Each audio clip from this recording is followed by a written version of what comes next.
This is the Stop Time Podcast. I'm your host, Lisa Hopkins, and I'm here to engage you in thought-provoking, motivational conversations around practicing the art of living in the moment. I'm a certified life coach, and I'm excited to dig deep and offer insights into embracing who we are and where we are at. So my next guest is me. Let me explain. I'm sharing with you an excerpt of a wonderful conversation I had with Luke Iorio. Luke hosts the podcast On This Walk, and he invited me to talk about Audacity. This is an excerpt of some of the highlights of our conversation, where we explored moments in our journey where we found the need to be audacious in following our own paths without having that fear of being judged by the people around us. I think you're going to really enjoy this. And speaking of enjoyment, if you're listening to this, please take a moment to subscribe to the podcast and leave a review. It really helps other people find the podcast and learn and grow together in our community. Thanks again for listening and enjoy. Welcome once again to On This Walk. Today, I wanted to speak about the audacity to follow your own path. And so I wanted to invite two individuals on that I felt could speak to this so incredibly well. The first of which is Lisa Hopkins. Lisa is an ICF certified professional coach, energy leadership master practitioner, and core dynamics specialist. She is a dedicated lifelong learner who's been trained in positive psychology and mental fitness and continues her ongoing studies in mental health, mindfulness, and spirituality. I'll be honest, right now I feel like I'm reading some of my own background. Well respected for her excellence as an educator in the performing arts, she remains in demand as a teacher, creative advisor, and even event curator. Lisa is a passionate creative professional with over 25 years of experience working in the performing arts industry as a director, choreographer, producer, writer, dance educator. She also hosts the very popular podcast, Stop Time, and has a vision to share the power of her coaching work with the entertainment community and beyond by creating safe, mentally and spiritually healthy spaces for all those to thrive creatively and become artists in their own lives. And so if I give just that big invitation, as it were, to tell a little bit of that story from that audacious angle, I'd like to open that up for you guys. And maybe Lisa, if we begin with you. Yeah, audacity is huge. And I love what you talked about with the sort of juxtaposition of the two meanings, right? And two things existing at once. And I identify so strongly with that because in my life, I think it would be fair to say that from the outside, some people would view me as audacious. You talked about the need to be audacious. And I don't think I've ever felt the need to be audacious, but I absolutely feel that in my life, particularly as an adult person, although if we go back, I can feel it growing as a young person, right? If I look back now with the perspective I have. But to answer your question, the implication that audacious is something to break away from rather than to step into or to open up for, I think that's where I've always come from. I've remarked on when people would say, wow, you're so ...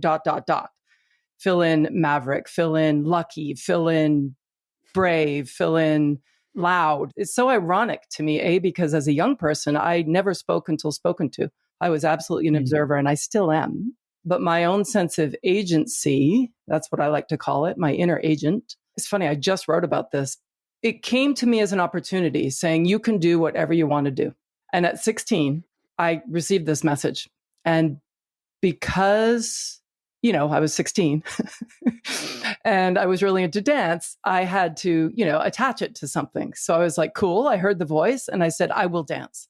And dance I did. So off I went to New York City and I pursued it. I was not the best dancer. I had no green card. I really couldn't audition for things, but I was going because I could do anything. I heard the voice loud and clear. Now in the seat that I sit in, I realized that was what I call agency maybe it's, and we can talk about that. I'd love to know your guys' thoughts about how that fits into, the other A word, right? And I realize now that the agency is with me no matter what I do.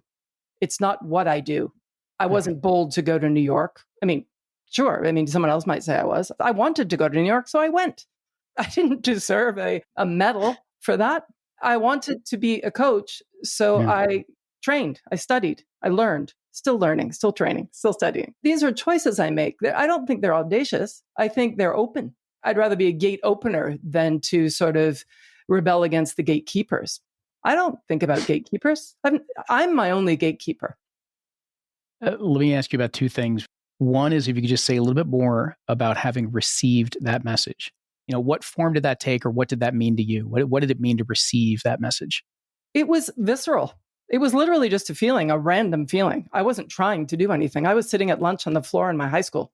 It came to me, this memory again of sitting there. And I remember telling it to my students. I never knew how to explain the lesson. It was more just like, it came to me, which is, I would always sort of, as a young person, it bothered me when people said, I was just lucky, right place, right time, all these sort of platitudes about how things happen.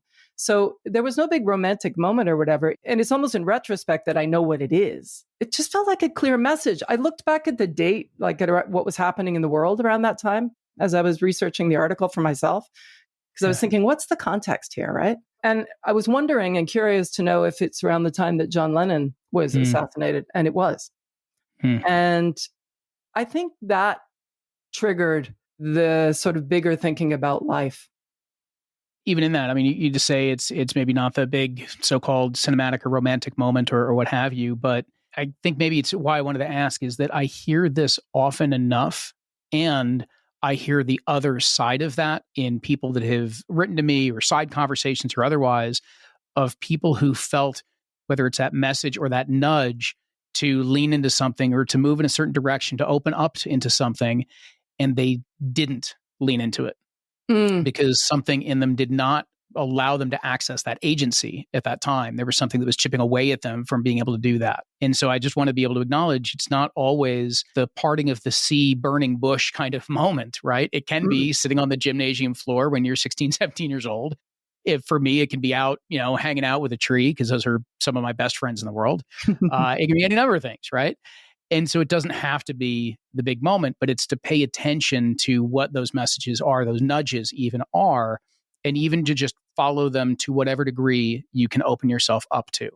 In the way that Lisa, you described it, was that because dance was already there for you, it was like, no, I want to go to New York. You said you attached it to dance as something I wanted to come back, because that's what was present for you in at that point in your life. But it was like, once you were clear, this is where I'm going, then all of a sudden it's like the forces kind of align behind you to send you in that direction. And I guess I'm really curious. It's like, why do we have to get to that point? How do we bring that agency in? How do we connect to that sense of agency earlier? Because maybe we'll choose to stay. Maybe we'll choose to say, you know what, this part of our chapter of our lives isn't done yet, and I'm okay with the fact it's not right. I want to lean into it. That's okay. But it almost feels like we're waiting to really, truly access that point of agency. How do you see this? It's really interesting because what really comes up for me big and strong is that there was no countering anything. There was no screw it, I'm going to do it, or damn it at all. So it wasn't a moment where I woke up. It wasn't like an awakening. Yeah. I feel like in many ways, again, with my wider lens of being able to look back on myself, I just don't see it as an if-then thing or a now I'm going to change or I need to have it all the time. I really honestly feel, and I've struggled with this, ironically, not struggled, I just recognize it and know it. But even going into the coaching training, that sort of, okay, let's talk about the voices in your head. Let's find your gremlin. It's not that I was so self-actualized at all, but it's just my perception, I think, of the moment always felt I trusted it, I guess. And whether that's trusting myself or trusting the moment, trust comes back again. And so people, again, ascribe it to confidence or to where did that come from? My parents used to say, oh my God, after you went to New York, I was always that confident. I maybe didn't operate in that way, or maybe there were other things at play, that we need to do when we're younger. And I'm not saying snuff it, because I don't need fire. I've always had fire. I certainly don't need audacity. And I think, again, for me, it's not a breaking away from, it's an entering into. And I think what it connects to, which is probably why I teach and I coach, is I want to share it. I want to tap into that so that others can as well. You've been listening to an excerpt of my conversation with the brilliant Luke Iorio, who has a wonderful podcast of his own called On This Walk. I recommend that you look it up. There's some really wonderful material on there, and our whole interview is there as well. And thank you, Luke. I was so honored to go on this walk with you. Thanks so much for listening, everyone. I am Lisa Hopkins. Stay safe and healthy, and remember to live in the moment. In music, stop time is that beautiful moment where the band is suspended in rhythmic unison, supporting the soloist to express their individuality. In the moment, I encourage you to take that time and create your own rhythm. Until next time, I'm Lisa Hopkins. Thanks for listening.